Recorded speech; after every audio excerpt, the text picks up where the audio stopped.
when I meet with men, especially if we talk about powerful, like senior executive leaders, the very first conversation usually goes like this: I'm great. I've been managing people for the last 200 years. I know it all. But tell me, Alexandra, what could you offer to me? How this coaching is gonna work? So usually that's the attitude. With women, it's the opposite. Women come to coaching, in the first 5 minutes, they give you the whole list of their challenges, problems, areas of opportunities that they've already reflected on, and they know exactly what they should do differently.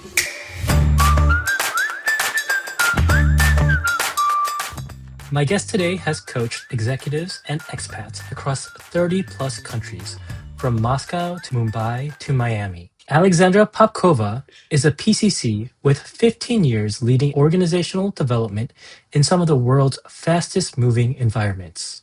Welcome to Coach as Entrepreneur, the show for coaches building real businesses with systems, strategy, and heart. Build the systems, serve your clients, and support your family. Alexandra, welcome to the show. Thank you for having me, David. Really happy to be here. Yeah, I'm really excited to have this conversation with you. I will say you are probably one of the youngest, most accomplished coaches I've met to date. Oh, And wow. I'm excited to kind of dive in and find out how you got into coaching, because no one grows up thinking, when they're 5 years old, I want to become a coach when I grow up.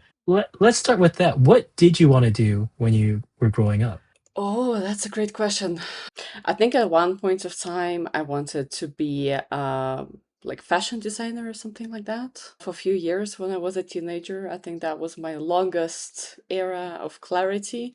But other than that, really, the standard things when you're in kindergarten, like you want to be a doctor and an astronaut and things like that. Yeah. So you went from fashion designer, astronaut to coach. What I guess was the so. journey like? So what was your like out of school? What was your corporate journey into coaching? So actually, it started while I was studying. So when I was at university, I started to work for this international NGO called ISEC. And that's really how everything started for me in terms of my professional experience and corporate career. And ultimately, what I used to do in ISEC was leadership development, right?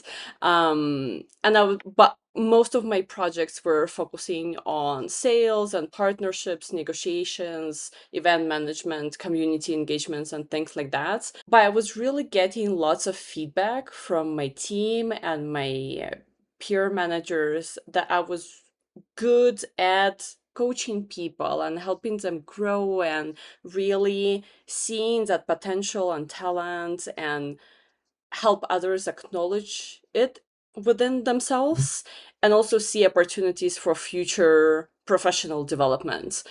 And at one point of time, okay, this seems to be a trend. It's Yeah. so easy for me that I don't really see it, as it always happens. It's just comes naturally. So when people would ask me like, oh wow, you have this results, what do you do with your team? I'm like, I don't know, I just talk to them. Don't you? Like, I don't have a step-by-step recipe. I just do what I think I should do, and magic happens. So Right. I started to really focus on that feedback, and then I had an opportunity to partner up with a professional coach and join his business. He was in a transition period when he was trying to expand his practice from just one-to-one clients to more of a corporate market offer. And I was there Yeah. pretty much helping him out with everything he didn't want to do, as it usually goes in startups. And Right. this experience was my entry to coaching world. I see. So it wasn't that you were intentionally looking to work with a coach. You kind of started working with an NGO and then kind of got pulled into this Yes. step little by little. I guess I got pulled by his personality more than Mhm. what he was actually doing. I see. I can understand that. I kind of fell into the coaching world by accident as well. And so you kind of just somebody needed help, you had skills and you were able to and willing to help them. And then Exactly. through happenstance and events, you start to work with them, you start to get interested in what they're actually doing, and then things kind of evolve from there, right? Yeah. Do you think that there's anything in your past, in your childhood, the way you grew up, that kind of helped you develop kind of these innate like coaching skills that people were saying, Alexandra, you're good at this? Good at asking questions. Mhm. Yeah, I think I always had this quality of not necessarily accepting the status quo, like doing it blindly, and always challenging or asking and just being curious about other people, asking questions like, why do you believe this? How does this make sense to you? Tell me more about that. So, yes, I think that quality definitely helped me to be good at what I do right now. I'm Have you watched Ted Lasso, the Yes, TV show? I think like the first There's that season, yeah. okay, because there's that scene where he's talking about, being curious. And so I think that is kind of, it's such a simple thing, but it's such a powerful and effective tool and skill to learn, because not everybody, I think most of the time people are very, not intentionally, but self-centered. Like you care about what yourself and your life, and but learning or growing to like developing that curiosity for other people is something that not a lot of people do. I agree. I feel like the deepest relationships in my life were built based on this curiosity. My best Mm. friends, we're the opposites. We're like black and white. All our friendship, we've known each other for more than 10 years now.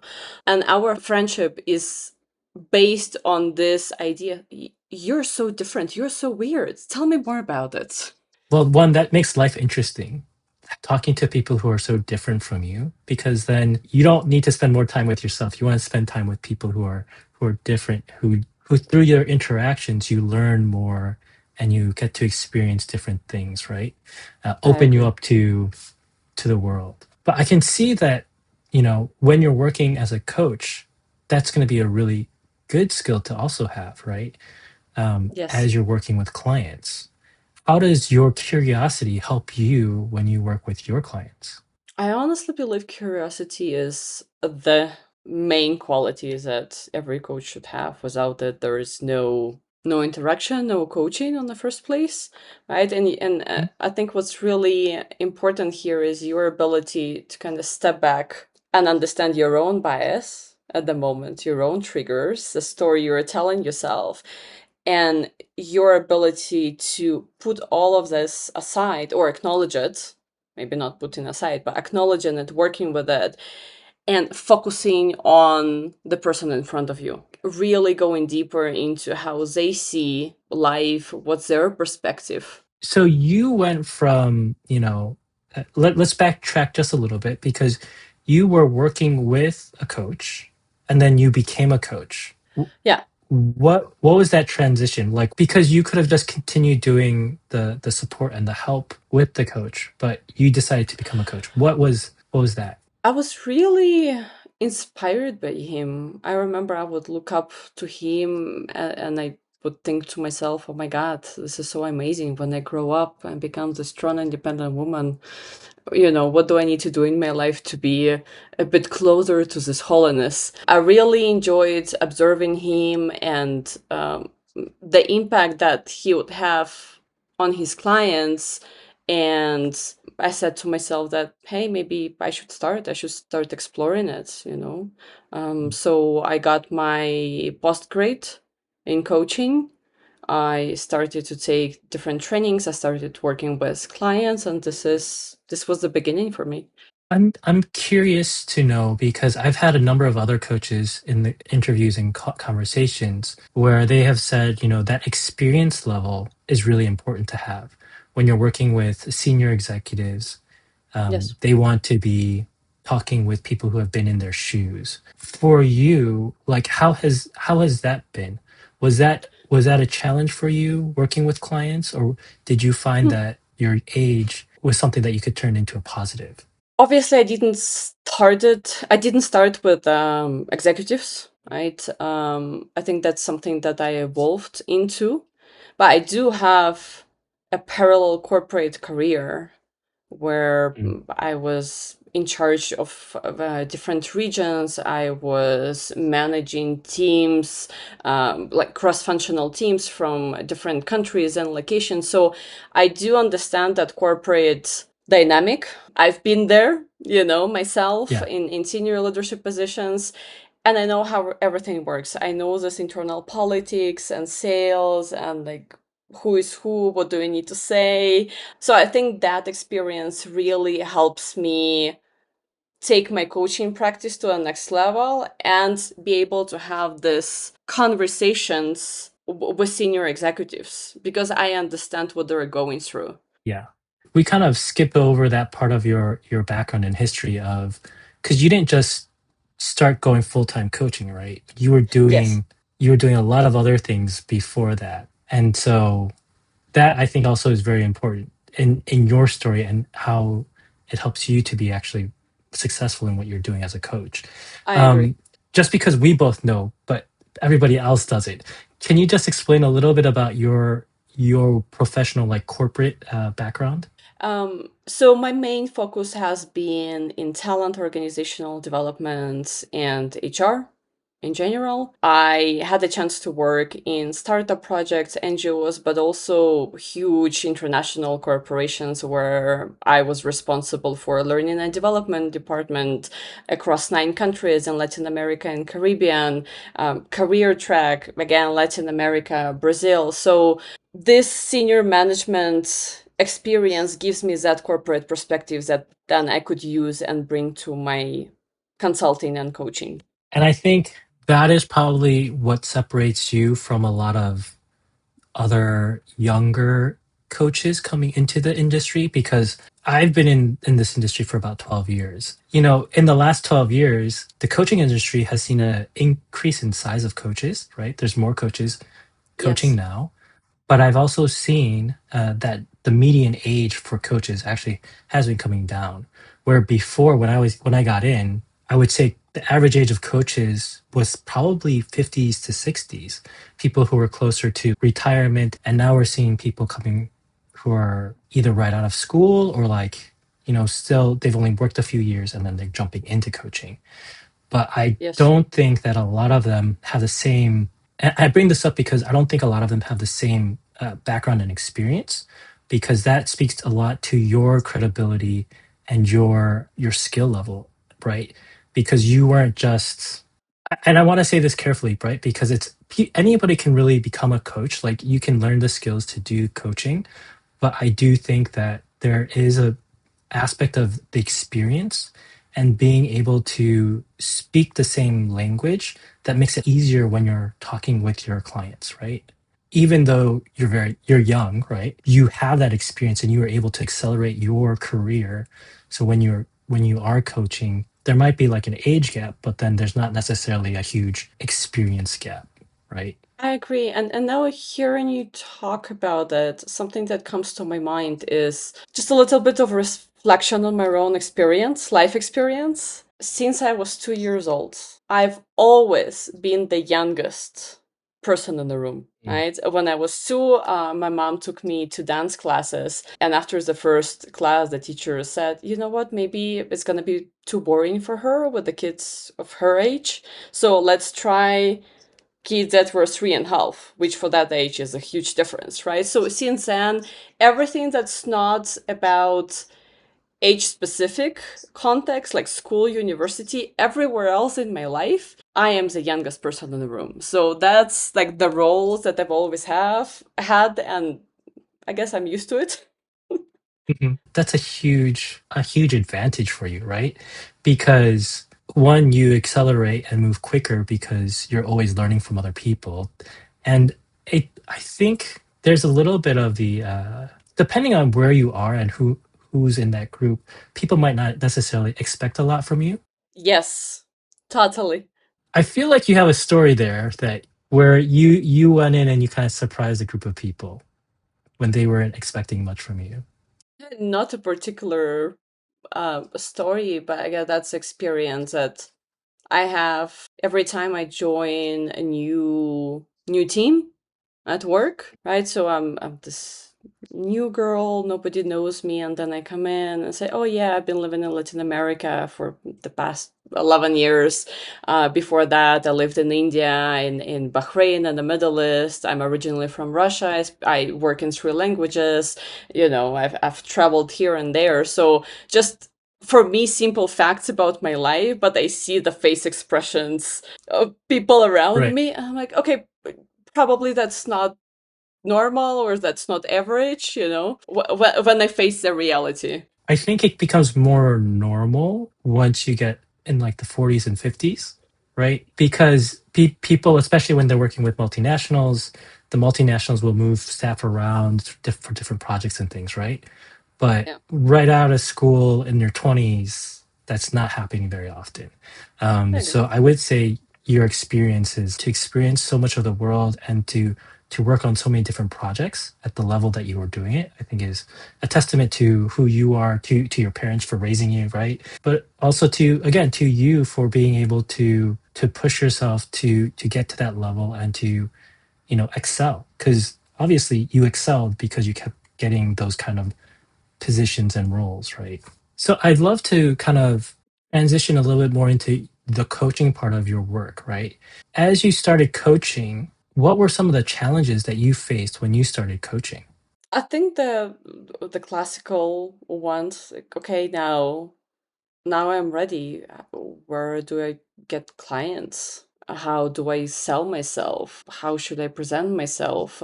What's my value proposition? What makes me different from anybody else who does the same thing on the market? So all these questions, typical questions that everybody asks themselves when they start a new journey in a new profession. How did you kind of overcome and your way through and navigate your way through those questions? I feel like I'm still figuring it. Like there is no answer. It's Sure. just the level of questions is different.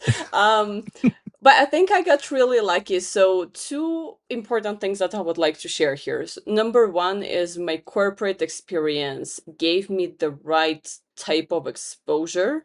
So, when I started coaching, I got few of my ex-colleagues reaching out to me because they already knew me, because they knew they could trust me, right? They knew what to expect. And they valued my expertise as well. So I didn't have to sell myself or explain what coaching is. I Mhm. already knew. That's number Yeah. one. And number two, in the very beginning of the practice, I got 3 clients for free to build my portfolio, but I really took my time to do a very strict, like, face control and selection. It was super important for me to get these clients to build, to experience end-to-end coaching process, right? So I Yeah. said, okay, I'm not charging you anything, but the commitment, how many sessions we're going to have, how many months we're going to be working together, I want to use this case to then be able to share success stories. And these 3 clients really helped me to first get this sense of self-confidence in the beginning. It's like, oh, it's not just that I got some paper from university or some courses. I know I'm good at it, and here is the result. Yeah. It's real. It's not just my imagination. That's number one. And number two, get their feedback and before and after stories that also help me to go out there, to life and talk about what I could offer to my clients. Yeah, I love that. I love the that you did the free work, but you didn't just do the free work. You had an end goal in mind, which was to create a Yes. case study, to get testimonials, to do before and after, because that's your portfolio, that's your proof of work, right? And then what you were saying before with the former coworkers, I think is also true when you're working and looking for new clients too, right? Because your former coworkers, you had a relationship with them, they knew you, your values and what you were about, and they knew that they could trust you to do the work well, right?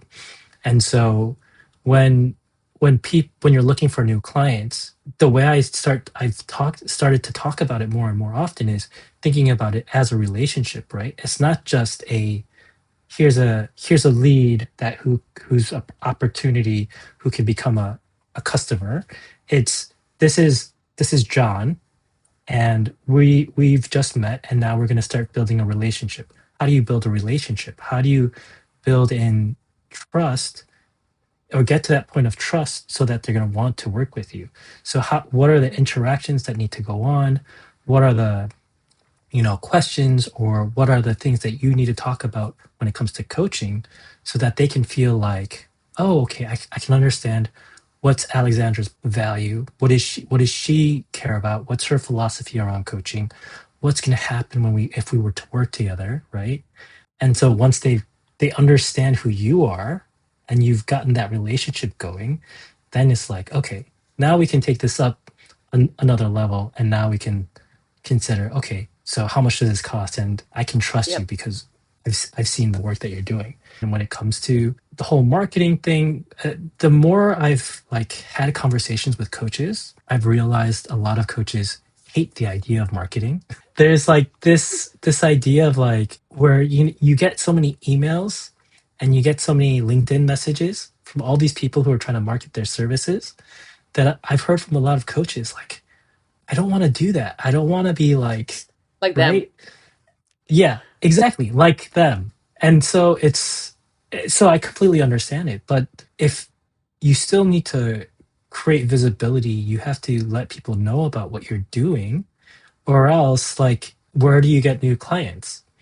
But I think the approach that I talk to coaches about is like, instead of marketing like them, right? Hmm. It's go out and try to make new friends, make new relationships, and connect with them, and talk to them about, from that lens of talking to them about, oh, this is what I'm up to. This is what my philosophy is when it comes to coaching. This is why this really works, and this probably doesn't work, depending on, industry or whatever, right? So that people get to know you, right? For me, I could relate to everything that you're sharing right now, because in the beginning of my coaching practice, this was one of the, I don't want to say fears, but just something that would give me an ick. Like, oh, I don't want to Yeah. do all that. Like, I don't want to, you know, do all the sales speeches and yeah, Instagram and LinkedIn and all the things. So for me, it was really important to just be authentic. So when I started talking about coaching, I promised myself I wouldn't really use any references. The advice that I would Mm. get from everybody who worked in sales and marketing, oh, explore the market, see what people are out there, what coaches you like, analyze what they do, and kind of just copy paste. I don't want to do that. I want to be myself. I want to use my voice and talk about things that matter to me. Yes, it's not perfect sales funnel, but it's me. And Yeah. feeling that I'm being authentic is really what matters more than, sales and marketing, at least at this point. Well, I wonder if I can kind of challenge you on that a little Sure. bit, because I think that we can still be authentic, right, in our messaging, but that understanding the mode of communication that other people are doing it, like the system and the processes that they're doing, understanding that, but then taking out the things that you don't like, because I do think there's a lot to learn from what people who are successful are doing.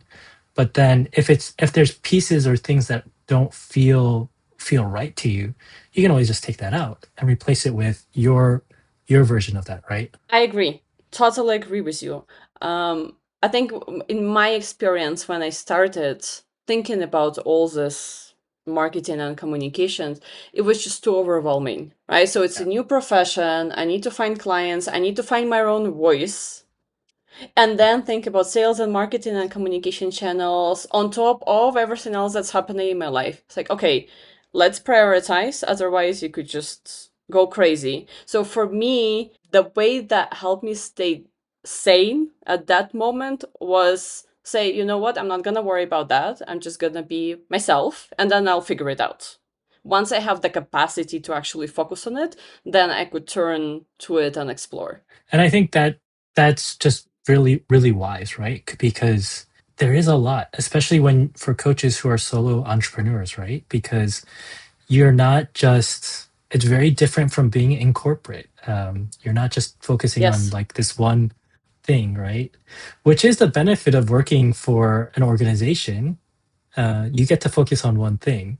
But Yeah. when you become a coach and a solo coach, it's no longer this one thing, because if you just focus on the service delivery, who's your next client, right?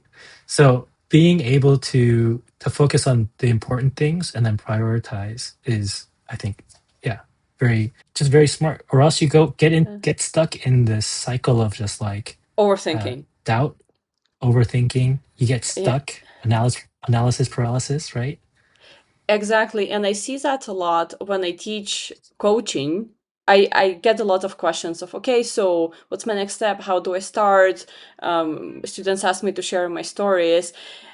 And many times what I experience is that they want to have this perfect step-by-step process to follow, a framework that's gonna guarantee the success. And what I always say is, you know what? Don't worry about that. Just go and try. Just post something. You're gonna figure it out later. Things are gonna turn out fine. But right now, don't get stuck into this idea of perfection, and just that paralysis, not doing anything because I'm looking to have that work plan. Yeah.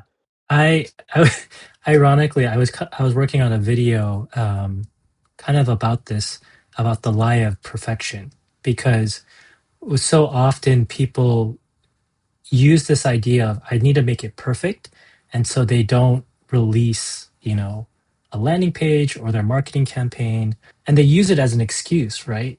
And so the thing that I try to do is like, especially for myself too, is just like, okay, it's never going to be perfect. I'm just going to put it out there. Even Yep. with this podcast, I was thinking about it's like so many things I could have done better when I started and put this out there, but I just said, if I wait until I get all of those things lined up, I'm never going to start. I forced myself Yes. to just to push it out. Sometimes the best thing to do is take action and just start moving. Absolutely agree with you. And that's exactly what's happening. I observe that it's happening a lot with new coaches.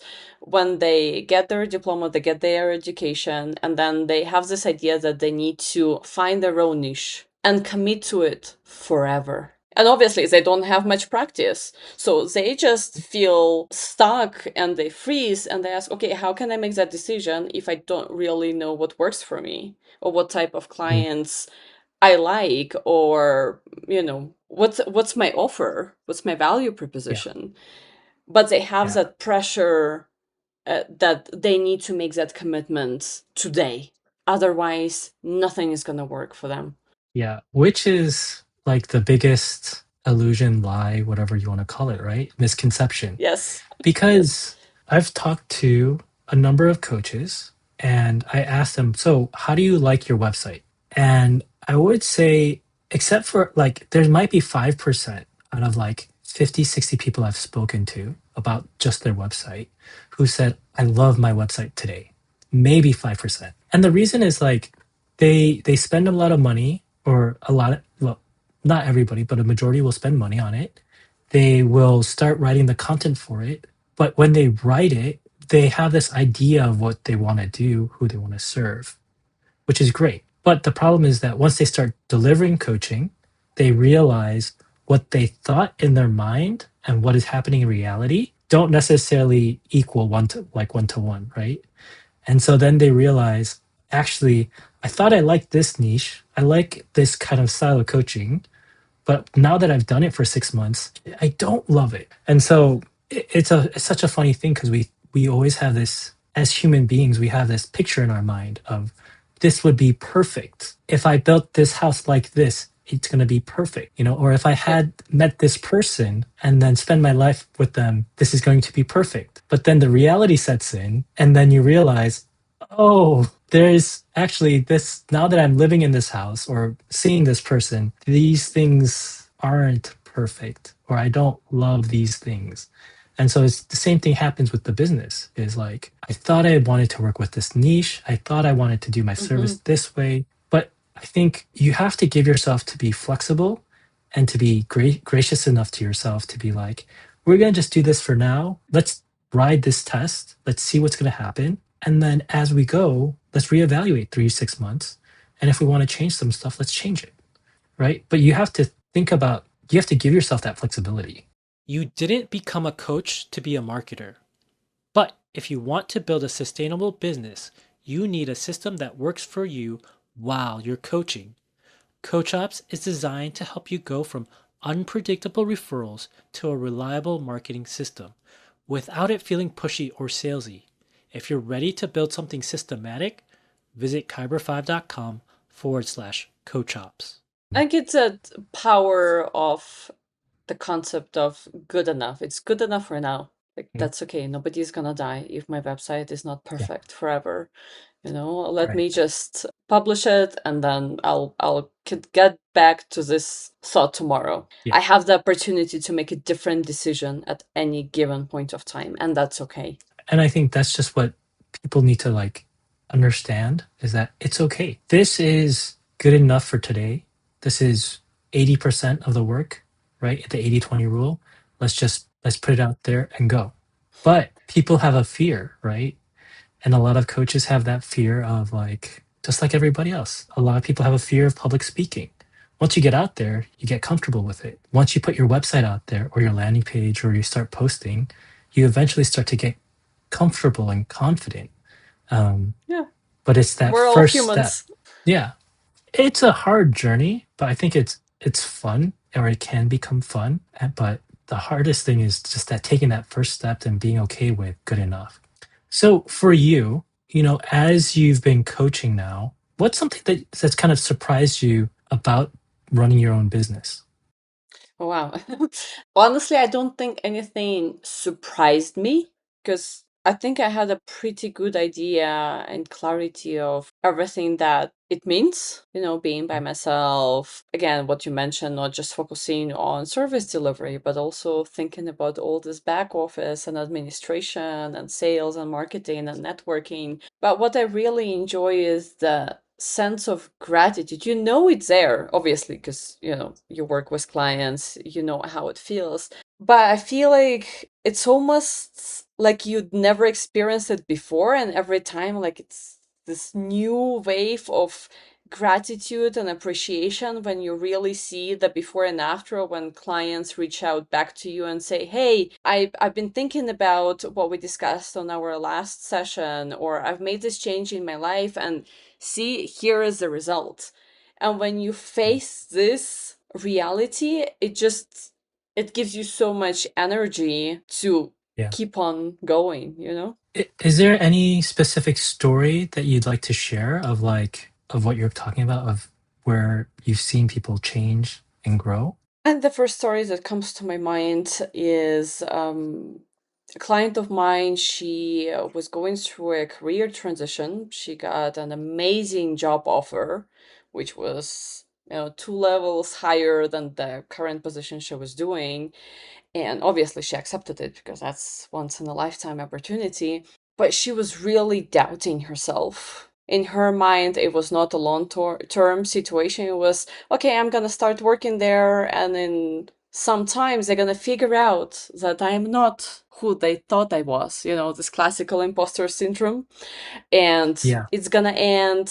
They're going to fire me. I really am not sure I could manage all that. And there was lots of complexity in the situation because when she joined the company, she had a ready team that was there for years before her, and they all used to work with the previous manager.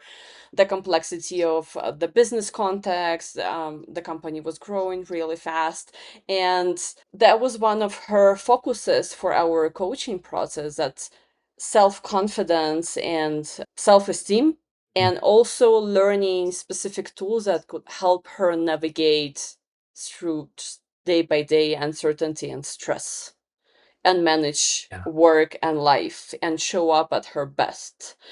And yeah, I think we worked for 6 months maybe together. Mm. And then I just saw that she became this powerful woman who could hold the space in the room and speak up and send the message across and really not afraid of it, not afraid of challenges. It's Yeah. like, okay, I got it. Yes, it's gonna be hard, but I'm sure I'm gonna figure it out. So that shift in her demeanor and how she showed up, even in conversations with me, that was really powerful for me to observe. I'm very happy for her. That's amazing. That's, I mean, again, that speaks a lot to who you are as a coach, right?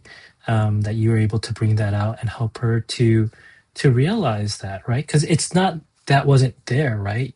It was something that she already had. You just had to help her to realize that she should be confident and she should be able And to, she you is know, yeah. already, yeah. So I have four older sisters, and I've always seen these. There's all that research about the way men versus women in the Oh, workplace, I love this conversation. and I'm curious. Like I am often skeptical about some things, so I love to talk to other people who've had that Mm. experience working in in with those types of people or in situations. In your experience, do you find like that research is pretty accurate, where men versus women when it comes to like imposter syndrome, that kind of thing? Do you feel like that's pretty accurate? Yes, in my experience, in my practice, I do see the difference. Mm, Of course, not everybody is the same, and we are generalizing here, absolutely. yeah. But overall, when I meet with men, especially if we talk about powerful, like senior executive leaders, men, older men, probably like in their careers, the very first conversation usually goes like this: I'm great. I've been managing people for the last 200 years. I know it all. Yes, maybe, of course, we all are not perfect. Maybe there are some areas of opportunity for me. But tell me, Alexandra, what could you teach me? What could you offer to me? How this coaching is gonna work? So usually that's the attitude. With women, it's the opposite. Women come to coaching, and in the first 5 minutes, they give you the whole list of their challenges, problems, areas of opportunities that they've already reflected on. They got feedback from their managers, peers, and team, and they know exactly what they should do differently. So the focus is, okay, I need to work on all this. And sometimes it feels overwhelming, right? And this is the Right. sentiment that they bring to our space together. So my role as a coach at that moment is really help them shift the focus a little bit and say, okay, that's great, that's amazing. You already know everything you need to focus on. Great. But what you're good at, why you are where you are. You should be great in something to be in this position. Let's focus on that. Let's reflect on it. And Mm. and I feel like that conversation is lacking for women. That's very interesting because of what I'm hearing is more often or not, maybe more a little bit more arrogant. They overqualify themselves and feel like, yeah, sure, there's a couple of things I could get better at, but overall, I'm like 99% the best in the world. Uh, Yes.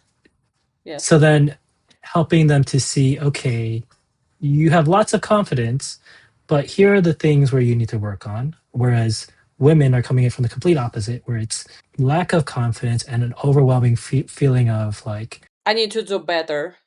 Yeah. yeah. It's always that idea that I need to do better. I need to be better. I could do more. Again, we're speaking in generalizations. It's just Yes.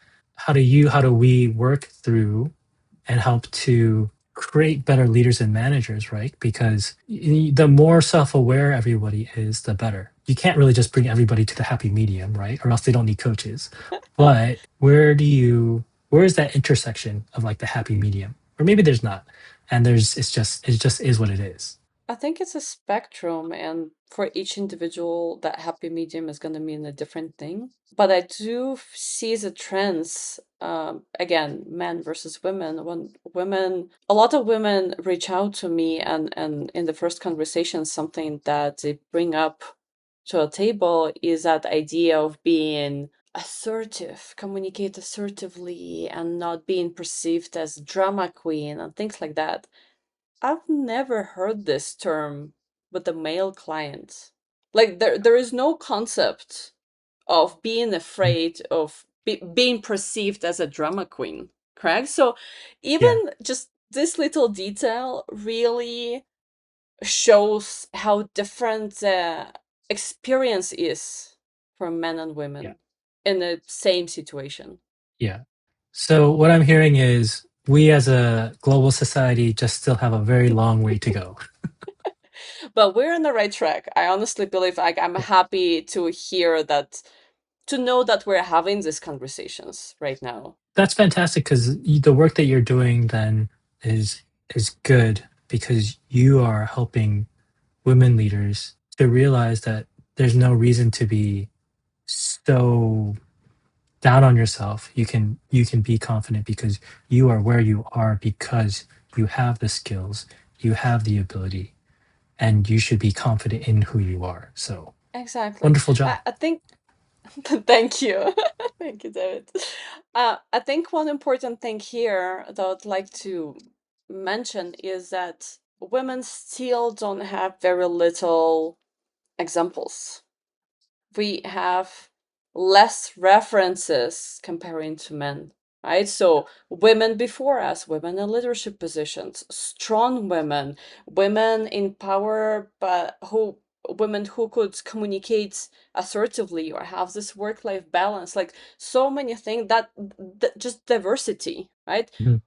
We have, I remember in my 20s, I had one manager, one female manager, and she was my direct supervisor, and like she was great. I'm very thankful for all the mentorship and opportunity she gave me, but that was just her.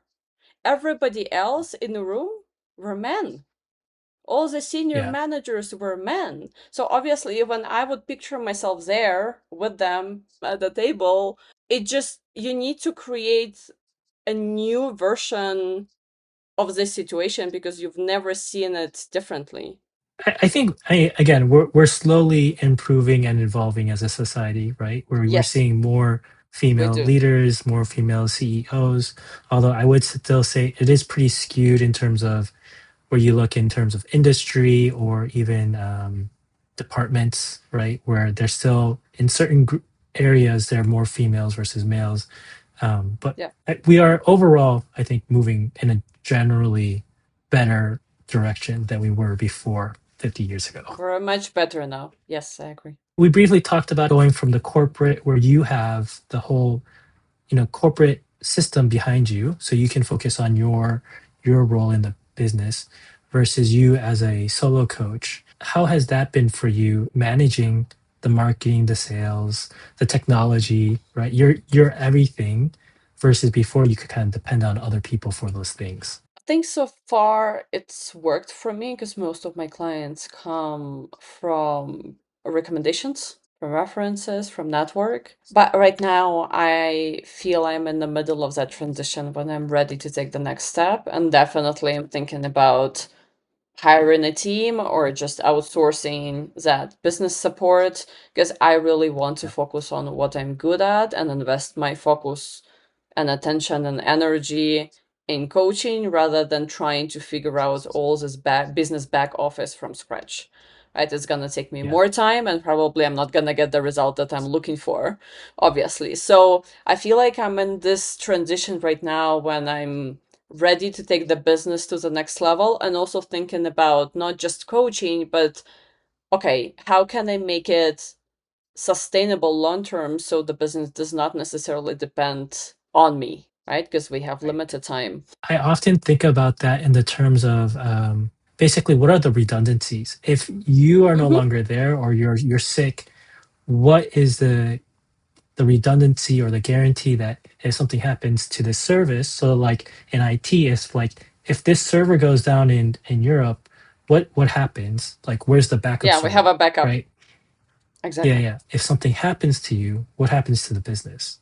And so I love that you're thinking about this now for yourself, because a lot of times I've spoken to coaches, where are you going? What's happens in 5 years? What kind of business are you looking to create for yourself? Because so often people are so stuck in the day to day of doing the coaching, doing the marketing, doing the calls, that they don't have the time and space to consider the future. What's the 1 year, 3 year, 5 year plan? Like all of that is flexible, but like where are we kind of working towards, right? Exactly. What's the end goal? What's your intention? What type of life do you want to create for yourself? And then bringing it back to where you are right now and how could you use your expertise and skills to help you get there to that point B. So for you, you're Sure. thinking about in the future, who do you bring on? So are you considering then, I mean, right now you're kind of doing the solo coaching, but are you thinking of a more of a like coaching group consultancy in the future? Or are you thinking of some kind of other kind of business kind of setup for you? I have a few ideas. So number one is online products that do not depend on me being there available to have conversation with people. That's number one. Number two is I'm exploring different partnerships with other mentors, coaches, and consultants. Okay, what is a project that we could do together? How could we support each other and how could we sell it? That's number two. And number three is just thinking about all the infrastructure and back office. I don't want to be focusing on like marketing and sales and all this back to back. I just want to be creative. I want to be client facing. Just tell me what time and when I need to show up. I'm going to show up. I'm going to deliver a webinar. I'm going to facilitate the class. I'm going to do my coaching. But everything that happens before that, that takes lots of time and attention, I would be happy to just delegate it to somebody. Yeah. So the coach I interviewed where the audio was so terrible that I mentioned before, his name was Yes. David Taylor Klaus, and he calls it the zone of genius, right? Where so not the zone of excellence, but the zone of genius, which is like, what is that like top 4% of what you do that nobody else in the world can do, that you should be focusing your like 60-80% of your time on it, because everything else you could just hire somebody else to do that. And that the Yeah. question is getting to that space where you can spend the majority of your time in your zone of genius. And because he put it in this way, because he came from a background of like IT website development, so he's like, I could do that all day. I could have built my own website, I could do my own marketing, because he did all of that in his previous career. Hmm. But then he said, but I didn't. I had my team. I had people do it, because I need to focus my time on service delivery, creating new, writing a book, or creating content that helps and serves his clients. And so I think that's the ultimate place of when you're spending the majority of your time. I think that's what you're talking about, Yep. right? Being able to Absolutely. spend your time focused on just the thing that nobody else in the world can do except for Alexandra. Yes. I like how it sounds. I think I think that's the dream, right? Where we can get to that point where we can spend the majority of our time in that place. I think, looking at your career, your trajectory, the way you've been growing and moving, I would imagine, 5 and 10 years from now, you'll be spending the majority of your time in your zone of genius. That's my intention. What have you learned about yourself through this process of becoming a coach and running your coaching business? It's a deep question. What have I learned about myself? I need to trust myself and I need to trust the journey. Many times it feels like you're just investing your time in something that does not really bring you any result at the moment. Like you keep posting on LinkedIn, you keep networking or whatever you're doing, any type of activity, but you don't see the immediate outcome. But then Yeah. now when I look back, it's like, oh wow, I had this opportunity, I had this certification, I had this client, I had this partnership because somebody saw my post on LinkedIn, because somebody liked it, because we started to have a conversation. And it's at the moment, it might seem like something that's not important, it's not significant. But then a year from now, you know, you look back and say, oh, wow, it all started at that moment. I am where I am today because of that conversation, because of that decision I make. So just acknowledging that and trusting the process. It's been quite a challenge, now getting the feedback and seeing the results. I'm really trying to focus on, like, okay, I'm doing my best and I trust that it's going to give me the result that I'm looking for. Yeah, it's hard, especially when you are solo, right? Because I Yes. reflect on this a lot too, is the difference between a solo and when you're working in an organization. Like this is one of the biggest is that when you are feeling down and you're part of a group or a team, you have other people around you who can kind of lift you up, right? But Yes. when you're working on your own, it's just you, yourself, and I, right? Exactly. And it's very easy to go into this loophole of overthinking, right? So having tools in your life, having network, people around you that you could reach out to kind of see their Exactly. perspective, get their feedback, and say, oh, okay, I'm not going crazy. I'm good. It's good enough. It's like going back to that idea again. It's good enough today. Tomorrow, I can make a different decision, and that's okay. So allowing yourself this opportunity, for me, that has been one of the major focuses in just my own journey in coaching. Yeah. And this is probably why so many of the coaches I've talked to say you need to have your own coach because you can't coach yourself. But when you get I into won't those argue with moments, that. that's, Yes. yeah, you need that coach. So the last question I love to ask before closing is what's one piece of advice you'd give to somebody who's just beginning their coaching journey today? Trust the process. Again, I feel like many times when you start in a new career, you have that pressure that you need to make this life-changing decisions that are gonna be there forever for you. But just taking that pressure off a little bit and allowing yourself, okay, I have 2 months. In 2 months, I'm not gonna decide what my niche is. I'm not gonna, make any commitments. I'm just gonna explore. I'm just gonna see what traction I have, what clients come to me, what the feedback that I get, what clients I enjoy working with, who are not my clients. And that's another idea that's very hard to accept when you're just starting, that not all clients are your clients. And that is absolutely okay, right? So it's like, oh my God, how would I ever say no to a client when I don't Mhm. have lines of them waiting for me? It, that's Yeah, okay, because the values that you bring is not for everybody, and it just doesn't matter what the reason is. Characters, energy, vibe, whatever you want to call it. If you don't connect in the very first meeting, maybe just not for you, and you're not the right coach for this person, and that's also okay. So sorry, going back to your question about the advice, just taking that pressure off and allowing yourself to experience and be in this new profession and find your own voice along the way. that's great. Alexandra, thank you so much for joining me today. I've really enjoyed this conversation, and I hope everybody else has as well. Before we close, if anybody wanted to reach out to you and connect with you, how could they go ahead and do that? They could reach out to me on LinkedIn, Alexandra Popkova, or Instagram, Empower Leaders. We'll have those links in the description of the podcast. Alexandra, thank you so much again. Have a wonderful day. You too. Thank you, David. Want to stop guessing and start building a marketing system that actually fills your calendar?